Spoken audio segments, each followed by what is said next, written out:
So hello everyone, I'm Monday, welcome to my review of My Hero Academia episode 6 Season 3. It was a great episode, right? Still in the forest, still really high intense action. There's some really good movements. Obviously, Toga-chan entering, Best Girl Toga-chan. Yeah, I like Toga-chan. I like Yandere girls, okay? So if you're out here to stalk me, you know, I'm welcoming it. No, but like Miraniki. I really like Miraniki in the beginning of it. Then it ends horribly. Spoilers. It's just horrible. It just goes wacko in the ending. But Yunika Sayara is a great character. I like that. You know, sure, it's a classic thing. You know, Yandere. You know, girls with, crazy girl with a knife. Classic character, I suppose, since her, right? And the very classic trope in that sense. But yeah, I really like it. I also like Renai Bokun, it's called, right? Yeah, Love Tyrant. And they also have pretty much, Akane is pretty much doing Gasai with like comedy on it instead and so on.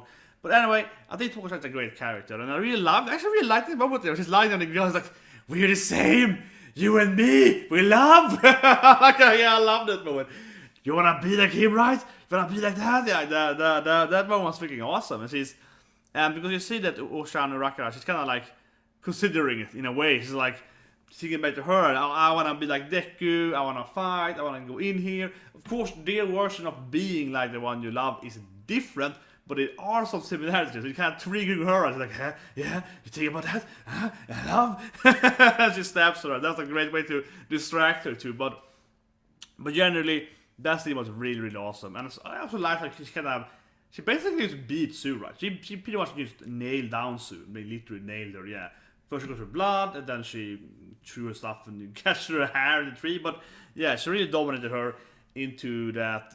I also seen that last call from Urika's entering, right? And she's like, leave my friend alone. And she does the whole martial art, the gunhead mod. That was great. But it's been a while since you just saw her using her like martial expertise. And you know she's like a dangerous, close combatant, right? Since last season. I mean, get back to that thing. That was really great. And that's something I actually really liked. I talked about last time, but something I really liked with Urika.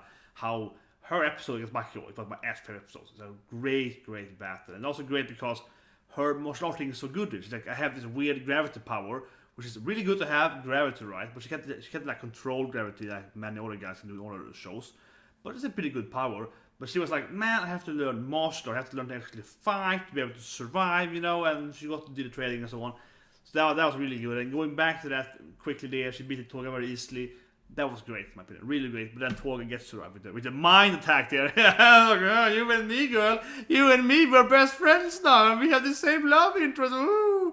Woohoo! Yeah, that was awesome. And of course, she's super hyped always for Deku, right? So I love the ending too when they land in front of them. She's like, yay! Yeah, and the rest of them, you know, Dabi twice, they're kind of like, oh no, what's happening? And she's just like, yeah, Deku. So she just feels happy. So that was all that. Yeah, Toga-chan, you know, A plus. Yeah, absolutely. That was fantastic. Finally getting the best girl. Then we have, you know, Revelry in the Dark Shadow. I think it was pretty cool. I like how they draw him, how they animate him. Right? So they have the dark, shadowy, purple darkness kind of that way. Then they do this like, you know, the black stripes, right? The darkness, black stripes keep covering his body. There's a great way, I think, to kind of animate that he's like a living darkness. He's just like black things, like living energy of darkness. I think that's pretty cool. So I really like that. And but otherwise, for me, honestly, what I personally like the most in the beginning of the episode is Shoji. Yeah, Shoji, bro. So I want to call him, yeah, Shoji, bro. Like Shoji, which is like, I lost my arm. This doesn't matter to me. I can do new one, whatever. Of course, that's kind of, you know. Of course, a guy that can regrow body parts and whatever. But it's awesome there. It's like, not matter to me. It's really painful. It goes quite deep, but it's not deep enough. I'm gonna save my friend here. He's in danger. Deku, I can't blah blah. And you know he's carrying around Deku the whole episode, right? And so on. He's an awesome bro, right? Yeah, Shoji bro is awesome, and he has way too much screen time. We need more screen time for Shoji bro, right? His best. That's the actual best point. No, but like. Every scene with Shoji was freaking awesome. Yeah, everything he's saying and so on. He's always been a pretty good character, but unfortunately quite a side character, right? Like him and Harigaki against the sniper sense it pretty good. Well, yeah, he's like always calm, always, you know, like great, communicate to his friends, always caring about his allies. He's the bro of this anime. Man, we need more of Shoji. Absolutely. And then of course, yeah, Dark Shadow beats Moonfish. Ugh, too power, yeah. Beats him right away, which is good. And like that guy, I mean, Moonfish, he's definitely like a very, very minor bad guy, right? Like he's just insane, doesn't say anything really meaningful. It's very clear that the other guys are, the lead, severely more leader than him, right? Like Dab is obviously the leader of these guys, the vanguards, but I mean, generally, Moonfish has like no personality, in my opinion. He's one of those like berserk guys. He's like a normal, right? Yeah, he's like a normal that is a person pretty much so far. Yeah, like that's pretty much the same thing, right? He's like a monster, so that he can beat it right away. That's good. Yeah, get rid of that guy character. Not a very interesting character in my opinion at all. We also had a Nomu, which is that Nomu was definitely the most intimidating Nomu so far. With I guess there was a quirk he had though, right? So they probably had someone's quirk there that like I don't know, drills and chainsaw quirk or something. Yeah, it kind of kept like so many because they actually kind of retracted them later. So, or they have built in those weapons in his body, maybe. But if it's more like someone had a quirk of the drill quirk or something. But he looked definitely more horror than before the Nemo. Yeah, this Nemo, yeah, the chainsaw thing and so yeah. So, but I like that we see Momo's getting injured. Not that she get injured herself, but it's good that some characters are getting bloody, right?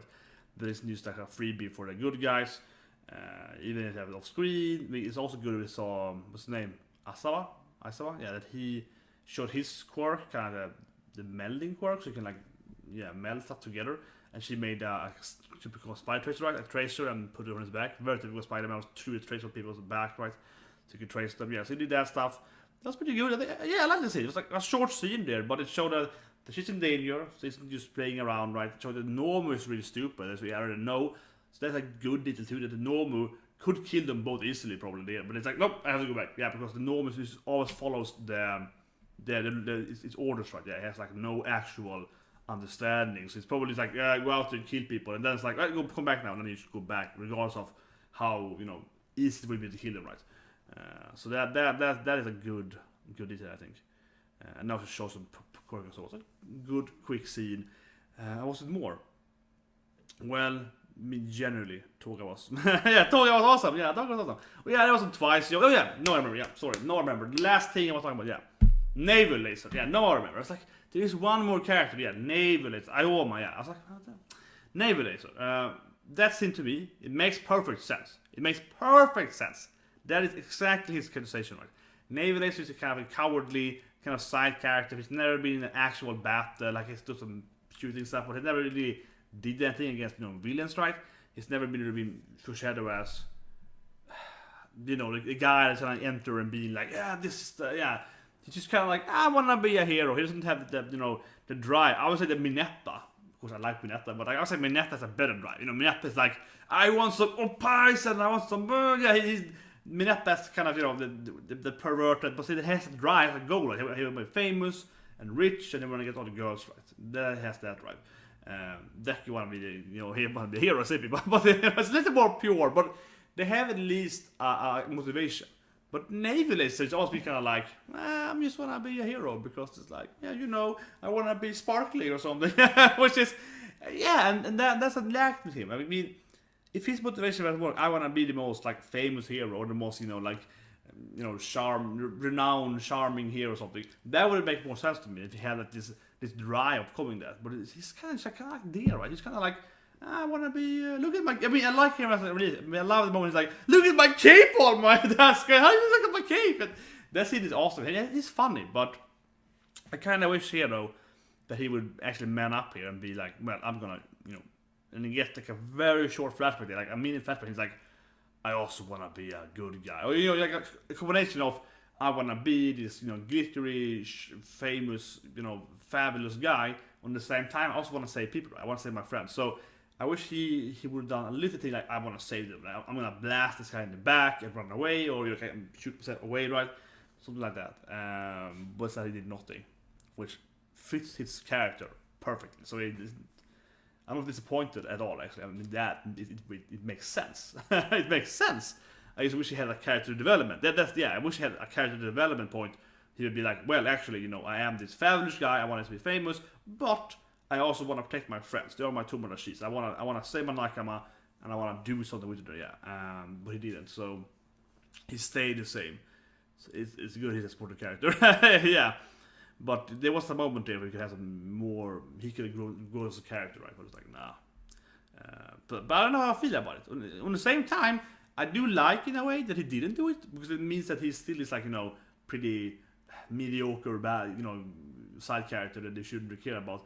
And it's good that not all of them have this like, I will be this thing. Yeah, so in one way it's good that we show that some of them are just kids and they are afraid and so on.